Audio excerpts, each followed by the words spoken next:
భాగస్వాములైనటువంటి మీ అందరినీ స్వాగతిస్తూ ఇవాళ స్వామివారు ఆవిర్భవించినటువంటి మాస నక్షత్రం స్వాతి నక్షత్రం.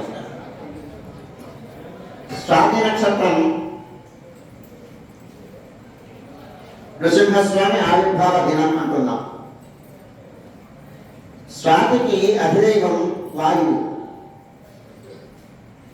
ఆ వాయువు అనేటువంటి వాడు, వాయువు అంటే చలనశీలుడు, అంతటా వ్యాపించి ఉండేటువంటి వాడు. నృసింహస్వామి అంతటా వ్యాపించి ఉండేటువంటి వాడు అని మనకి పురాణం చెప్పేది. ప్రహ్లాదుడు చెప్పాడు కదండి. ఎందుకు లేడని సందేహం కలదు అన్నాడు. ఈ స్తంభంలో ఉన్నాడు, ఉర్యామస్తి ఉడిపేజస్తి తైజస్తి మయ్యస్తి చ అన్నాడు.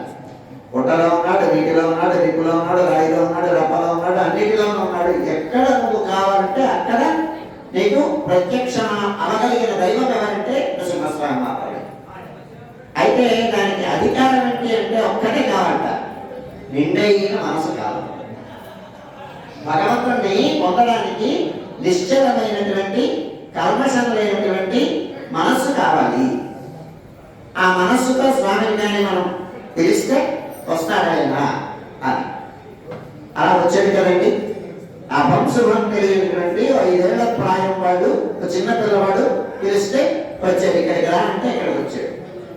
ఇది నృసింహస్వామి వారి యొక్క వైభవం అన్నమాట.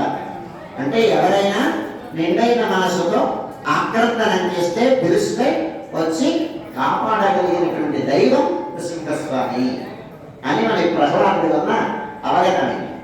అంతేకాదు మనందరికీ తెలుసు, లక్ష్మీ నృసింహ మమ దేహి కరావలంబం అని మన స్వామివారి స్తోత్రం నృసింహ కరావలంబ స్తోత్రం.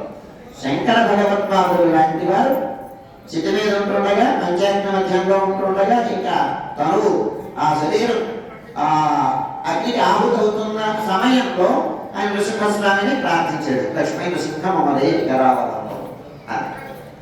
ఇది ఈ రకమైనటువంటి, అంటే అట్లాంటి వాళ్ళని కూడా రక్షించగలిగినటువంటి అయితే ఒక్కటే అన్నమాట, మాతా నృసింహస్య పితా నృసింహః భ్రాతా నృసింహస్య సఖా నృసింహః విద్యా నృసింహః ద్రవిడ నృసింహః స్వామి నృసింహః సకలం నృసింహః